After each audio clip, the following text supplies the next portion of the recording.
Hi everybody, Paul McFarland here with another endless, adulative look at the work of ChiatDay from the ChiatDay 50 book.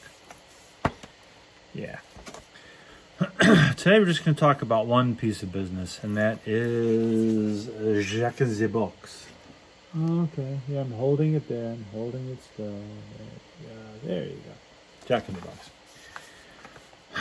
What I liked about Jack in the Box, and I do have to say liked of the original, is it was perfect.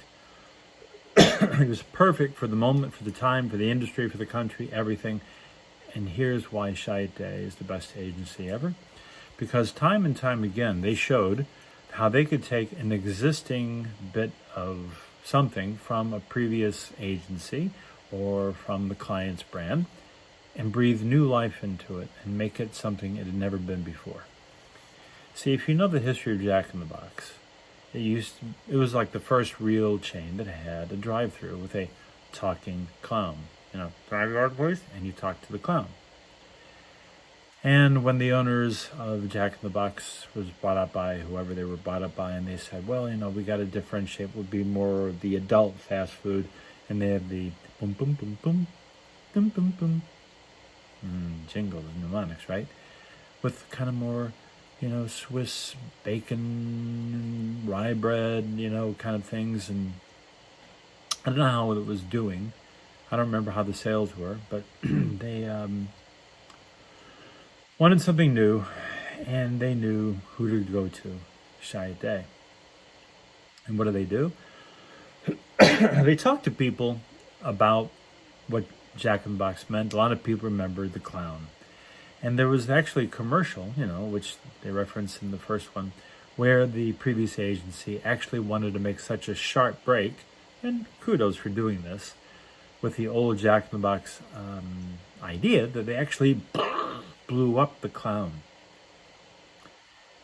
And ChiatDay, being brilliant as they are and were, they looked back and said, wait a minute.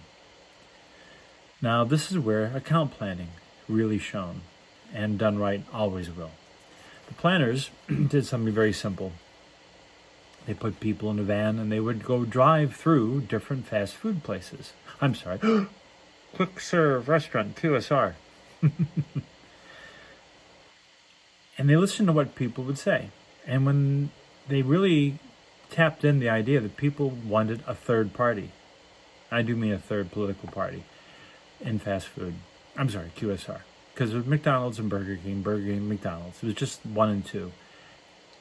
And there were comments that people were making as they were kind of going through Jack in the Box. They really wished Jack in the Box or someone would kind of go up there and challenge and be a viable third-party candidate in that category. So in that perfect storm, they brought that insight back to creative. And Mr. Sittig and company there at ChiatDay had the idea to bring back Jack, with the whole idea of Jack's back, and with some, again, do you see the running theme through all of ChiatDay's work? The swagger, the audacity, the rebel, the challenger, the uncomfortable poke in the eye of culture that has a truth behind it. This is another flowering of that. So the whole idea that they brought back a confidence to a character. Now, it was very interesting. You had Ronald McDonald, which always played the kids. And then after Jack, what was the closest thing? Burger King brought back the King, and I always thought the King was creepy because it was too lifelike. Jack in the Box, it's like a cartoon. Jack in the Box campaign was perfect. Even the music, and the thing that we really showed is in social media at the time, online, they did a thing like, who do you want for president? And Jack in the Box won many of the polls because he's very American, confident, doesn't suffer fools, And that mythos, that culture built around Jack just was so fantastic. Everyone loved it because it played to youth, who most of the fast food eaters and all that. But it tapped into the idea that a leader, balls out, successful, rich, swaggering, confident American kind of leader that Jack was. Again, did not suffer fools and had a happy disdain for a lot of other bullshit. And then they got really interesting, where they were chasing down the guy at his house and tackling him in the backyard when they were about bad mouthing the food, the stoner in the drive-through late at night, and the little character on the see. It was a character that was almost like a walking toy. So it was perfect to make toys. And the antenna balls. Oh my gosh. Everyone wanted an antenna ball so you could find yours, in the parking lot. And then you'd see people had it. Yeah, Jack. It was like supporting a political candidate. It was literally like supporting a political candidate that you could eat. And the things that I always talk about in billion-dollar branding and branding in the billions is three things. Simplicity, can't get much simpler than, wow, Jack. Focus, everything they do has that swagger and everything to the fantastic tray liners, to the signs when you were there, the commercials, even the radio, everything, every medium, it had that focus of this is who we are. And depth, that means everywhere you looked, everything you looked at, all the way down to the end, had that personality. It was fantastic. Now, the truth of why this was so good is borne out when it went away, because Taco Bell called ChiatDay and said, we're going to give you this much money. Jack in the Box was only that much money. And it was simple. Dick started his originally Kowloon Fresh Seafood Company, and just took on Jack in the Box because he conceived it, he directed it, he was the voice. And then when it became secret weapon marketing and so on, until I guess whatever, it really went away.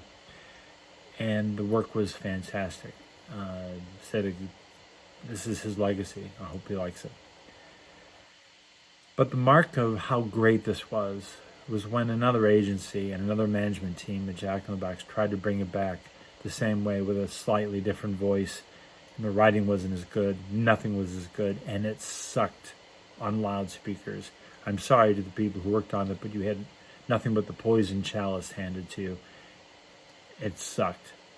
And what's going to happen going forward now that TBWA, ChiatDay has it? Well, the jury's out. This jury's out. But this jury has returned a verdict of guilty of being fantastic, perfect branding, top to bottom, inside and out. The right message for the culture at the right time. The simplicity, the swagger, the ChiatDayness of the whole thing was just so unmistakable. Ogilvy couldn't have done this. BBDO couldn't have done this. Fallon couldn't have done this. Goodby couldn't have done this. Only ChiatDay could have done this. Mischief could have done this, maybe. And there is a compliment.